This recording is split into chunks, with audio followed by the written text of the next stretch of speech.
ವಿರುದ್ಧ ಭಾರತ ಸೇನೆ ಸಮರವನ್ನ ಸಾರಿರೋದು ಒಂದು ಕಡೆ ಆದ್ರೆ ಮತ್ತೆ ಜನಸಾಮಾನ್ಯನ ಮೇಲೆ ದರ ಏರಿಕೆ ಬರೆ ಬೀಳ್ತಾ ಇದೆ. ಕಾಶ್ಮೀರದಿಂದ ಡ್ರೈ ಫ್ರೂಟ್ಸ್ ಬರ್ತಾ ಇದೆ, ಅದು ಸಂಪೂರ್ಣವಾಗಿ ಸ್ಥಗಿತಗೊಂಡಿದೆ. ಕಾರಣ ಬಾರ್ಡರ್ ಬಂದ್ ಆಗಿರುವ ಹಿನ್ನೆಲೆ ಸರಬರಾಜನ್ನು ಸ್ಥಗಿತ ಮಾಡುವಂತಹ ಕೆಲಸ ಆಗ್ತಾ ಇದೆ. ಶಿವಾಜಿನಗರದ ರಸೆಲ್ ಮಾರ್ಕೆಟ್ಗೆ ಡ್ರೈ ಫ್ರೂಟ್ಸ್ ಬರ್ತಾ ಇದೆ. ಕಾಶ್ಮೀರದ ಗಾರ್ಲಿಕ್, ಹನಿ, ವಾಲ್ನಟ್, ಆಪ್ರಿಕಾಟ್, ಕೇಸರಿ, ಶುಗರ್, ಆಲ್ಮಂಡ್ ಇವೆಲ್ಲವೂ ಕೂಡ ಅಲ್ಲಿಂದ ಬರ್ತಾ ಇತ್ತು. ಇದಕ್ಕೆ ಸಖತ್ ಬೇಡಿಕೆ.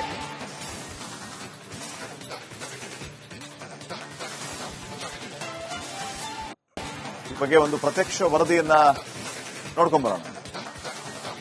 ಪಾಲ್ಗಾವ್ನಲ್ಲಿ ನಡೆದ ಘಟನೆ ಎಫೆಕ್ಟ್ ಇದೀಗ ಡ್ರೈ ಫ್ರೂಟ್ ಶಾಪ್ ಅವರಿಗೆ ತಟ್ಟಿದೆ. ಯಾಕಂದ್ರೆ ಕಾಶ್ಮೀರದಿಂದ ಸುಮಾರು ಒಂದು 8-10 ಪದಾರ್ಥಗಳು ಡ್ರೈ ಫ್ರೂಟ್ಸ್ ಈ ಕರ್ನಾಟಕಕ್ಕೆ ಬರ್ತದೆ. ಬಟ್ ಇದೀಗ ಸ್ಟಾಪ್ ಆಗಿದೆ, ಯಾಕಂದ್ರೆ ಎಲ್ಲ ಬಂದ್ ಆಗಿದೆ. ಹೀಗಾಗಿ ಇಂಪೋರ್ಟ್ ಆಗ್ತಿಲ್ಲ. ಹೀಗಾಗಿ ಇಲ್ಲಿ ಒಂದ್ ಕಡೆ ಇಲ್ಲಿನ ವರ್ತಕರು ಸಹ ಒಂದ್ ಕಡೆ ಏನ್ ಮಾಡಬಹುದು, ಮುಂದಿನ ದಿನಗಳು ಈ ತರಹದ ತುಂಬಾ ತೊಂದರೆ ಆಗಬಹುದು ಎಂಬುದು ಒಂದ್ ಕಡೆ ಚಿಂತೆ ಮಾಡ್ತಿದ್ದಾರೆ. ಯಾಕಂದ್ರೆ ಇಂಡಿಯಾ ಪಾಕ್ ವಾರ್ ಒಂದ್ ಕಡೆ ಮುನ್ಸೂಚನೆ ಸಿಗ್ತಿದೆ, ಯಾವಾಗ ಯುದ್ಧ ಆಗುತ್ತಾ ಗೊತ್ತಾಗಲ್ಲ. ನೋಡ್ತಿರ್ಬೋದು, ನಾ ಪ್ರೆಸೆಂಟ್ ಈಗ ಶಿವಾಜಿನಗರದ Russell market dry fruit shop ಅಲ್ಲಿ ಇದ್ದೇನೆ. ದೃಶ್ಯಗಳು ಸಹ ನೋಡ್ತಿರ್ಬೋದು, ಹಲವಾರು ಡ್ರೈ ಫ್ರೂಟ್ಸ್ ಗಳಿದಾವೆ. ಬಟ್ ಸರಿಯಾಗಿ ಡ್ರೈ ಫ್ರೂಟ್ಸ್ ಗಳು ಬರ್ತಿಲ್ಲ. ಯಾಕಂದ್ರೆ ಕಾಶ್ಮೀರದಿಂದ ಒಂದು 10ಕ್ಕೂ ಹೆಚ್ಚು ಡ್ರೈ ಫ್ರೂಟ್ಸ್ ಗಳು ಬರ್ತಿದ್ವು. ಬಾದಾಮಿ, ಗೋಡಂಬಿ, ದ್ರಾಕ್ಷಿ, ಜೇನುತುಪ್ಪ ಎಲ್ಲವೂ ಬರ್ತಿದ್ವು. ಬಟ್ ಇದೀಗ ಸ್ಟಾಪ್ ಆಗಿದೆ. ಇಲ್ಲಿನ ಮಾಲೀಕರಿದ್ದಾರೆ ಆಶಿಫ್ ಅಂತ, ಅವ್ರು ಮಾತಾಡಿಸ್ತೀನಿ. ಏನೆಲ್ಲ ಬರ್ತಿಲ್ಲ, ಏನೆಲ್ಲ ಪ್ರಾಬ್ಲಮ್ ಆಗುತ್ತೆ, ಮತ್ತೆ ದರ ಜಾಸ್ತಿ ಆಗ್ಬಹುದು ಮುಂದಿನ ದಿನಗಳಲ್ಲಿ ಮಾತಾಡ್ತೀನಿ. ಸರ್, ಯಾವೆಲ್ಲ ಡ್ರೈ ಫ್ರೂಟ್ಸ್ ಗಳು ಬರ್ತಿಲ್ಲ? ಅಪ್ರಿಕಟ್ಟು, ಕೇಸರು, ಕುಂಕುಮ, ಆಮೇಲೆ ಕಾಶ್ಮೀರಿ ಮಾಮ್ರಾ ಬಾದಾಮು, ಆಮೇಲೆ ಇದು ಟರ್ಕಲ್ ಅಪ್ರಿಕಟ್ಟು, ಅಂಜೂರ, ಆಮೇಲೆ ಇದು ಗುಲ್ಕನ್ನು, ಇನ್ನೊಂದು ಬಂದು ಸುಮಾರು ವೆರೈಟೀಸ್ ಬರ್ತಿದ್ವು. ದಿನಕ್ಕೆ, ವಾರಕ್ಕೆ 15 ದಿವಸಕ್ಕೆ ನಮ್ಗೆ ಬರ್ತಾ ಇತ್ತು ಸರ್. ಎಷ್ಟೆಲ್ಲ ಬರ್ತಿದ್ವು 15 ದಿವಸಕ್ಕೆಲ್ಲ? 15 ದಿವಸಕ್ಕೆ ಅಂದ್ರೆ ನಮ್ಗೆ ಎಷ್ಟು ಬೇಕೋ ಅಷ್ಟು ಕ್ವಾಂಟಿಟಿ ನಾವು ತಗೊಂಡ್ ಬರ್ತೀವಿ. ಈಗೆಲ್ಲ ಬಂದಾಗ್ಬಿಟ್ಟಿದ್ರಾ? ಇವಾಗ ಸ್ಟಾಪ್ ಆಗಿದೆ, ಬಾರ್ಡರ್ ಎಲ್ಲ ಕ್ಲೋಸ್ ಆಗಿದೆ ಇದರಿಂದ. ಮತ್ತೆ ಎಫೆಕ್ಟ್ ಆಗುತ್ತೆ ನಿಮ್ಗೆ ಏನಾದ್ರು? ಎಫೆಕ್ಟ್ ಆಗುತ್ತೆ ಸರ್. ಎಫೆಕ್ಟ್ ಏನಾಗುತ್ತೆ ಅಂದ್ರೆ ಕೆಲವರು ಇದು ಟ್ರಾನ್ಸ್ಪೋರ್ಟ್ ಅವರು ಎಲ್ಲ ಜಾಸ್ತಿ ರೇಟ್ ಮಾಡಿದ್ರೆ ನಾವು ರೇಟ್ ಜಾಸ್ತಿ ಮಾಡಬೇಕು. ರೇಟ್ ಡಬಲ್ ಆಗುತ್ತೆ. ರೇಟ್ ಡಬಲ್ ಆದ್ರೆ ಇಲ್ಲಿ ಇರೋರು ತಗೊಂಡ್ಬೇಕಲ್ಲ. ಜನ ಏನ್ ಹೇಳ್ತಾರೆ, ಬಂದಂತ ಡ್ರೈ ಫ್ರೂಟ್ ಶಾಪ್ ಬಂದಂತ ತೆಗೆದುಕೊಳ್ಳೋ ಜನ ಏನ್ ಹೇಳ್ತಾರೆ? ಅದಕ್ಕೆ ಏನಿಲ್ಲ, ಮುಂದಿನ ಇದು ಈ ತರ ಇದ್ರೆ ಮುಂದಿನ ಇದು ವಾರ ಇದಾಗತ್ತೆ, ತುಂಬಾ ಕ್ರಿಟಿಕಲ್ ಆಗುತ್ತೆ. ತುಂಬಾ ಪಾಕಿಸ್ತಾನದಿಂದ ಏನಾದ್ರು ಬರ್ತಿದ್ವಾ ಡ್ರೈ ಫ್ರೂಟ್ಸ್ ಗಳೇನಾದ್ರು? ಇಲ್ಲ ಸರ್, ಪಾಕಿಸ್ತಾನದಿಂದ ಯಾವ್ದು ನಾವು ತಗೊಂಡ್ ಬರ್ತಾ ಇಲ್ಲ. ಓನ್ಲಿ ಜಮ್ಮು ಕಾಶ್ಮೀರ ಮಾತ್ರ. ನೋಡ್ತಿರ್ಬೋದು, ಸುಮಾರು 8-10 ಡ್ರೈ ಫ್ರೂಟ್ಸ್ ಗಳು ಪಾಕಿಸ್ತಾನ ಅಂದ್ರೆ ಜಮ್ಮು ಕಾಶ್ಮೀರದಿಂದ ಬರ್ತಿದ್ವು. ಬಟ್ ಈಗ ಬಾರ್ಡರ್ ಕ್ಲೋಸ್ ಆಗೋ ದೃಷ್ಟಿಯಿಂದ ಯಾವ್ದು ಬರ್ತಿಲ್ಲ. ಈಗ ಸ್ಟಾಕ್ ಇದೆ, ಮುಂದಿನ ವಾರ ಸ್ಟಾಕ್ ಇರಲ್ಲ, ದರ ಜಾಸ್ತಿ ಆಗ್ಬಹುದು, ಟ್ರಾನ್ಸ್ಪೋರ್ಟ್ ಅಲ್ಲಿ ಸಹ ಡಬಲ್ ಆಗ್ಬಹುದು, ಮತ್ತಷ್ಟು ಕಷ್ಟ ಆಗ್ಬಹುದು ಅಂತ ಇಲ್ಲಿನ ಮಾಲೀಕರು ಸಹ ಹೇಳ್ತಾರೆ. Camera person Mahesh Biju, Veeresh, republic Kannada, Bengaluru. ವಿರುದ್ಧ ಭಾರತ ಸೇನೆ ಸಮರವನ್ನ ಸಾರಿರೋದು ಒಂದು ಕಡೆ ಆದ್ರೆ ಮತ್ತೆ ಜನಸಾಮಾನ್ಯನ ಮೇಲೆ ದರ ಏರಿಕೆ ಬರೆ ಬೀಳ್ತಾ ಇದೆ. ಕಾಶ್ಮೀರದಿಂದ ಡ್ರೈ ಫ್ರೂಟ್ಸ್ ಬರ್ತಾ ಇದೆ, ಅದು ಸಂಪೂರ್ಣವಾಗಿ ಸ್ಥಗಿತಗೊಂಡಿದೆ. ಕಾರಣ ಬಾರ್ಡರ್ ಬಂದ್ ಆಗಿರುವ ಹಿನ್ನೆಲೆ ಸರಬರಾಜನ್ನು ಸ್ಥಗಿತ ಮಾಡುವಂತಹ ಕೆಲಸ ಆಗ್ತಾ ಇದೆ. ಶಿವಾಜಿನಗರದ ರಸೆಲ್ ಮಾರ್ಕೆಟ್ಗೆ ಡ್ರೈ ಫ್ರೂಟ್ಸ್ ಬರ್ತಾ ಇದೆ. ಕಾಶ್ಮೀರದ ಗಾರ್ಲಿಕ್, ಹನಿ, ವಾಲ್ನಟ್, ಆಪ್ರಿಕಾಟ್, ಕೇಸರಿ, ಶುಗರ್, ಆಲ್ಮಂಡ್ ಇವೆಲ್ಲವೂ ಕೂಡ ಅಲ್ಲಿಂದ ಬರ್ತಾ ಇತ್ತು. ಇದಕ್ಕೆ ಸಖತ್ ಬೇಡಿಕೆ.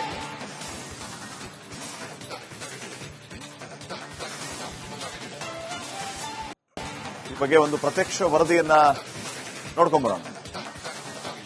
ಪಾಲ್ಗಾವ್ನಲ್ಲಿ ನಡೆದ ಘಟನೆ ಎಫೆಕ್ಟ್ ಇದೀಗ ಡ್ರೈ ಫ್ರೂಟ್ ಶಾಪ್ ಅವರಿಗೆ ತಟ್ಟಿದೆ. ಯಾಕಂದ್ರೆ ಕಾಶ್ಮೀರದಿಂದ ಸುಮಾರು ಒಂದು 8-10 ಪದಾರ್ಥಗಳು ಡ್ರೈ ಫ್ರೂಟ್ಸ್ ಈ ಕರ್ನಾಟಕಕ್ಕೆ ಬರ್ತದೆ. ಬಟ್ ಇದೀಗ ಸ್ಟಾಪ್ ಆಗಿದೆ, ಯಾಕಂದ್ರೆ ಎಲ್ಲ ಬಂದ್ ಆಗಿದೆ. ಹೀಗಾಗಿ ಇಂಪೋರ್ಟ್ ಆಗ್ತಿಲ್ಲ. ಹೀಗಾಗಿ ಇಲ್ಲಿ ಒಂದ್ ಕಡೆ ಇಲ್ಲಿನ ವರ್ತಕರು ಸಹ ಒಂದ್ ಕಡೆ ಏನ್ ಮಾಡಬಹುದು, ಮುಂದಿನ ದಿನಗಳು ಈ ತರಹದ ತುಂಬಾ ತೊಂದರೆ ಆಗಬಹುದು ಎಂಬುದು ಒಂದ್ ಕಡೆ ಚಿಂತೆ ಮಾಡ್ತಿದ್ದಾರೆ. ಯಾಕಂದ್ರೆ ಇಂಡಿಯಾ ಪಾಕ್ ವಾರ್ ಒಂದ್ ಕಡೆ ಮುನ್ಸೂಚನೆ ಸಿಗ್ತಿದೆ, ಯಾವಾಗ ಯುದ್ಧ ಆಗುತ್ತಾ ಗೊತ್ತಾಗಲ್ಲ. ನೋಡ್ತಿರ್ಬೋದು, ನಾ ಪ್ರೆಸೆಂಟ್ ಈಗ ಶಿವಾಜಿನಗರದ Russell market dry fruit shop ಅಲ್ಲಿ ಇದ್ದೇನೆ. ದೃಶ್ಯಗಳು ಸಹ ನೋಡ್ತಿರ್ಬೋದು, ಹಲವಾರು ಡ್ರೈ ಫ್ರೂಟ್ಸ್ ಗಳಿದಾವೆ. ಬಟ್ ಸರಿಯಾಗಿ ಡ್ರೈ ಫ್ರೂಟ್ಸ್ ಗಳು ಬರ್ತಿಲ್ಲ. ಯಾಕಂದ್ರೆ ಕಾಶ್ಮೀರದಿಂದ ಒಂದು 10ಕ್ಕೂ ಹೆಚ್ಚು ಡ್ರೈ ಫ್ರೂಟ್ಸ್ ಗಳು ಬರ್ತಿದ್ವು. ಬಾದಾಮಿ, ಗೋಡಂಬಿ, ದ್ರಾಕ್ಷಿ, ಜೇನುತುಪ್ಪ ಎಲ್ಲವೂ ಬರ್ತಿದ್ವು. ಬಟ್ ಇದೀಗ ಸ್ಟಾಪ್ ಆಗಿದೆ. ಇಲ್ಲಿನ ಮಾಲೀಕರಿದ್ದಾರೆ ಆಶಿಫ್ ಅಂತ, ಅವ್ರು ಮಾತಾಡಿಸ್ತೀನಿ. ಏನೆಲ್ಲ ಬರ್ತಿಲ್ಲ, ಏನೆಲ್ಲ ಪ್ರಾಬ್ಲಮ್ ಆಗುತ್ತೆ, ಮತ್ತೆ ದರ ಜಾಸ್ತಿ ಆಗ್ಬಹುದು ಮುಂದಿನ ದಿನಗಳಲ್ಲಿ ಮಾತಾಡ್ತೀನಿ. ಸರ್, ಯಾವೆಲ್ಲ ಡ್ರೈ ಫ್ರೂಟ್ಸ್ ಗಳು ಬರ್ತಿಲ್ಲ? ಅಪ್ರಿಕಟ್ಟು, ಕೇಸರು, ಕುಂಕುಮ, ಆಮೇಲೆ ಕಾಶ್ಮೀರಿ ಮಾಮ್ರಾ ಬಾದಾಮು, ಆಮೇಲೆ ಇದು ಟರ್ಕಲ್ ಅಪ್ರಿಕಟ್ಟು, ಅಂಜೂರ, ಆಮೇಲೆ ಇದು ಗುಲ್ಕನ್ನು, ಇನ್ನೊಂದು ಬಂದು ಸುಮಾರು ವೆರೈಟೀಸ್ ಬರ್ತಿದ್ವು ದಿನಕ್ಕೆ ವಾರಕ್ಕೆ 15 ದಿವಸಕ್ಕೆ ನಮ್ಗೆ ಬರ್ತಾ ಇತ್ತು ಸರ್. ಎಷ್ಟೆಲ್ಲ ಬರ್ತಿದ್ವು 15 ದಿವಸಕ್ಕೆಲ್ಲ? 15 ದಿವಸಕ್ಕೆ ಅಂದ್ರೆ ನಮ್ಗೆ ಎಷ್ಟು ಬೇಕೋ ಅಷ್ಟು ಕ್ವಾಂಟಿಟಿ ನಾವು ತಗೊಂಡ್ ಬರ್ತೀವಿ. ಈಗೆಲ್ಲ ಬಂದಾಗ್ಬಿಡಿದ್ರಾ? ಇವಾಗ ಸ್ಟಾಪ್ ಆಗಿದೆ, ಬಾರ್ಡರ್ ಎಲ್ಲ ಕ್ಲೋಸ್ ಆಗಿದೆ ಇದರಿಂದ. ಸೊ ಮತ್ತೆ ಎಫೆಕ್ಟ್ ಆಗುತ್ತೆ ನಿಮ್ಗೆ ಏನಾದ್ರು? ಎಫೆಕ್ಟ್ ಆಗುತ್ತೆ ಸರ್. ಎಫೆಕ್ಟ್ ಏನಾಗುತ್ತೆ ಅಂದ್ರೆ ಕೆಲವರು ಇದು ಟ್ರಾನ್ಸ್ಪೋರ್ಟ್ ಅವರು ಎಲ್ಲ ಜಾಸ್ತಿ ರೇಟ್ ಮಾಡಿದ್ರೆ ನಾವು ರೇಟ್ ಜಾಸ್ತಿ ಮಾಡಬೇಕು. ಮತ್ತೆ ರೇಟ್ ಡಬಲ್ ಆಗುತ್ತೆ. ರೇಟ್ ಡಬಲ್ ಆದ್ರೆ ಇಲ್ಲಿ ಇರೋರು ತಗೊಂಡ್ಬೇಕಲ್ಲ. ಜನ ಏನ್ ಹೇಳ್ತಾರೆ? ಬಂದಂತ ಡ್ರೈ ಫ್ರೂಟ್ ಶಾಪ್ ಬಂದಂತ ತೆಗೆದುಕೊಳ್ಳೋ ಜನ ಏನ್ ಹೇಳ್ತಾರೆ? ಅದಕ್ಕೆ ಏನಿಲ್ಲ, ಮುಂದಿನ ಇದು ಈ ತರ ಇದ್ರೆ ಮುಂದಿನ ಇದು ವಾರ ಇದಾಗತ್ತೆ, ತುಂಬಾ ಕ್ರಿಟಿಕಲ್ ಆಗುತ್ತೆ. ತುಂಬಾ ಪಾಕಿಸ್ತಾನದಿಂದ ಏನಾದ್ರು ಬರ್ತದ್ವಾ ಡ್ರೈ ಫ್ರೂಟ್ಸ್ ಗಳು ಏನಾದ್ರು? ಇಲ್ಲ ಸರ್, ಪಾಕಿಸ್ತಾನದಿಂದ ಯಾವ್ದು ನಾವು ತಗೊಂಡ್ ಬರ್ತಾ ಇಲ್ಲ. ಓನ್ಲಿ ಜಮ್ಮು ಕಾಶ್ಮೀರ ಮಾತ್ರ. ಹ್ಮ್. ಎಸ್, ನೋಡ್ತಿರ್ಬೋದು ಸುಮಾರು 8 ಡ್ರೈ ಫ್ರೂಟ್ಸ್ ಗಳು ಪಾಕಿಸ್ತಾನ ಅಂದ್ರೆ ಜಮ್ಮು ಕಾಶ್ಮೀರದಿಂದ ಬರ್ತದ್ದು. ಬಟ್ ಈಗ ಬಾರ್ಡರ್ ಕ್ಲೋಸ್ ಆಗೋ ದೃಷ್ಟಿಯಿಂದ ಯಾವ್ದು ಬರ್ತಿಲ್ಲ. ಈಗ ಸ್ಟಾಕ್ ಇದೆ, ಮುಂದಿನ ವಾರ ಸ್ಟಾಕ್ ಇರಲ್ಲ, ದರ ಜಾಸ್ತಿ ಆಗ್ಬೋದು, ಟ್ರಾನ್ಸ್ಪೋರ್ಟ್ ಅಲ್ಲಿ ಸಹ ಡಬಲ್ ಆಗ್ಬೋದು, ಮತ್ತಷ್ಟು ಕಷ್ಟ ಆಗ್ಬೋದು ಅಂತ ಇಲ್ಲಿನ ಮಾಲೀಕರು ಸಹ ಹೇಳ್ತಾರೆ. Camera person Mahesh Biju, Veeresh, republic Kannada, Bengaluru. Bharat ಸೇನೆ ಸಮರವನ್ನ ಸಾರಿರೋದು ಒಂದು ಕಡೆ ಆದ್ರೆ ಮತ್ತೆ ಜನಸಾಮಾನ್ಯನ ಮೇಲೆ ದರ ಏರಿಕೆ ಬರೆ ಬೀಳ್ತಾ ಇದೆ. ಕಾಶ್ಮೀರದಿಂದ ಡ್ರೈ ಫ್ರೂಟ್ಸ್ ಬರ್ತಾ ಇತ್ತು, ಅದು ಸಂಪೂರ್ಣವಾಗಿ ಸ್ಥಗಿತಗೊಂಡಿದೆ. ಕಾರಣ ಬಾರ್ಡರ್ ಬಂದ್ ಆಗಿರುವ ಹಿನ್ನೆಲೆ ಸರಬರಾಜನ್ನು ಸ್ಥಗಿತ ಮಾಡುವಂತಹ ಕೆಲಸ ಆಗ್ತಾ ಇದೆ. ಶಿವಾಜಿನಗರದ ರಸೆಲ್ ಮಾರ್ಕೆಟ್ಗೆ ಡ್ರೈ ಫ್ರೂಟ್ಸ್ ಬರ್ತಾ ಇತ್ತು. ಕಾಶ್ಮೀರದ ಗಾರ್ಲಿಕ್, ಹನಿ, ವಾಲ್ನಟ್, ಆಪ್ರಿಕಾಟ್, ಕೇಸರಿ, ಶುಗರ್, ಆಲ್ಮಂಡ್ ಇವೆಲ್ಲವೂ ಕೂಡ ಅಲ್ಲಿಂದ ಬರ್ತಾ ಇತ್ತು. ಇದಕ್ಕೆ ಸಖತ್ ಬೇಡಿಕೆ.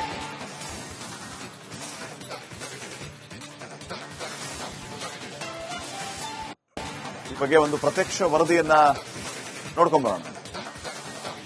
ಪಾಲ್ಗಾವ್ನಲ್ಲಿ ನಡೆದ ಘಟನೆ ಎಫೆಕ್ಟ್ ಇದೀಗ ಡ್ರೈ ಫ್ರೂಟ್ ಶಾಪ್ ಅವರಿಗೆ ತಟ್ಟಿದೆ. ಯಾಕಂದ್ರೆ ಕಾಶ್ಮೀರದಿಂದ ಸುಮಾರು ಒಂದು 8 ಪದಾರ್ಥಗಳು ಡ್ರೈ ಫ್ರೂಟ್ಸ್ ಈ ಕರ್ನಾಟಕಕ್ಕೆ ಬರ್ತದೆ. ಬಟ್ ಇದೀಗ ಸ್ಟಾಪ್ ಆಗಿದೆ, ಯಾಕಂದ್ರೆ ಎಲ್ಲ ಬಂದ್ ಆಗಿದೆ. ಹೀಗಾಗಿ ಇಂಪೋರ್ಟ್ ಆಗ್ತಿಲ್ಲ. ಹೀಗಾಗಿ ಇಲ್ಲೊಂದ್ ಕಡೆ ಇಲ್ಲಿನ ವರ್ತಕರು ಸಹ ಒಂದ್ ಕಡೆ ಏನ್ ಮಾಡಬಹುದು, ಮುಂದಿನ ದಿನಗಳು ಈ ತರಹದ ತುಂಬಾ ತೊಂದರೆ ಆಗಬಹುದು ಎಂಬುದು ಒಂದ್ ಕಡೆ ಚಿಂತೆ ಮಾಡ್ತಿದ್ದಾರೆ. ಯಾಕಂದ್ರೆ ಇಂಡಿಯಾ ಪಾಕ್ ವಾರ್ ಒಂದ್ ಕಡೆ ಮುನ್ಸೂಚನೆ ಸಿಗ್ತಿದೆ, ಯಾವಾಗ ಯುದ್ಧ ಆಗುತ್ತಾ ಗೊತ್ತಾಗಲ್ಲ.